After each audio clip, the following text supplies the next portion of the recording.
Salut à tout le monde, aujourd'hui je vais partager avec vous 3 erreurs à éviter avant de vous lancer dans l'agriculture. Vous voulez en savoir plus? C'est parti dans ce nouveau numéro.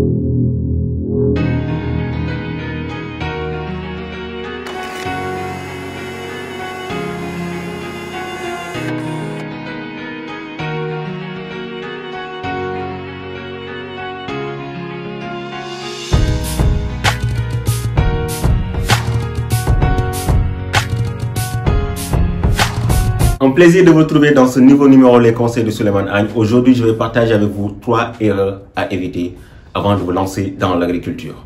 Erreur numéro 1. Il faut toujours éviter ce qu'on appelle le copier-coller. Copier-coller. Bon, là, je parle surtout du marché. En fait, il ne faut pas entendre dire que Moussa a réussi le piment l'année passée, que forcément, vous pouvez réussir le piment. C'est faux. Moussa peut détenir un marché, mais vous ne détenez pas le marché. Vous pouvez entendre aussi des échos, des personnes dire que le marché du piment existe, le marché peut exister, mais le marché n'existe pas pour vous. Ce que je veux dire par là, c'est qu'avant de vous lancer dans l'agriculture, souvent on me pose la question, Souleymane, quelle est la culture la plus rentable? Ma réponse, la voici. Toutes les cultures sont rentables si vous détenez le marché. Donc en fait, ce qui détermine votre campagne, ce qui détermine le succès de votre campagne, c'est forcément le marché. Le marché du piment peut exister, mais ça n'existe pas encore pour vous. Ce qui veut dire que vous devez tout faire pour détenir votre marché. Ne vous lancez pas parce que Moussa l'a fait et a réussi. Ne vous lancez pas parce que Penda l'a fait et a réussi. Lancez-vous parce que vous détenez votre propre marché. Parce que le marché de Moussa peut ne pas être valable pour vous. Donc, évitez cette erreur de vous lancer sans pourtant détenir votre propre marché. Ça, c'est à éviter avant de vous lancer. Sinon, vous risquez de démarrer votre campagne, de réussir la production et après, vous risquez d'avoir un problème pour écouler votre produit. Donc, erreur numéro 1, évitez les copier-coller, évitez les rumeurs, évitez les échos. Focalisez-vous sur votre marché, détenez votre marché avant de lancer votre campagne agricole. Erreur numéro 2, oh là là. Je vais le mettre en rouge.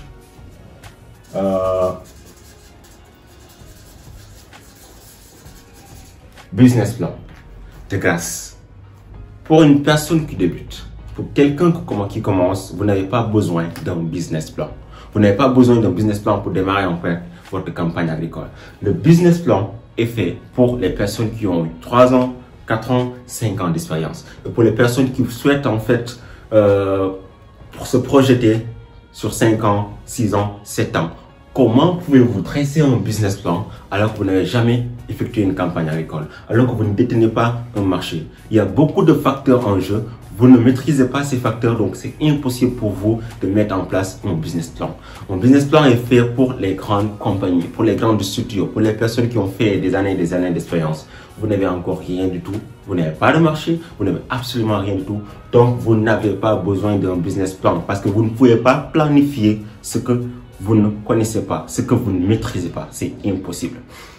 Un investisseur, quand il s'intéresse à votre business plan, c'est pas parce que en fait toute cette littérature de 50 pages qui l'intéresse, non. Ce qui l'intéresse, c'est forcément qu'est-ce que vous avez réussi à faire, qu'est-ce que vous avez réussi à concrétiser. C'est les chiffres, c'est ce qui l'intéresse. Mais les blabla là, ça ne les intéresse pas.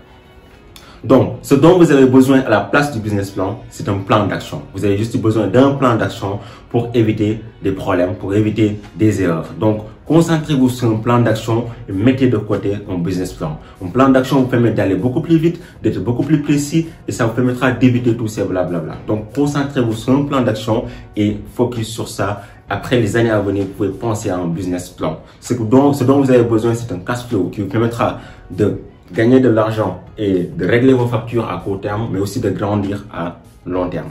Troisième erreur à éviter, c'est tout simplement le non-sélection des ouvriers.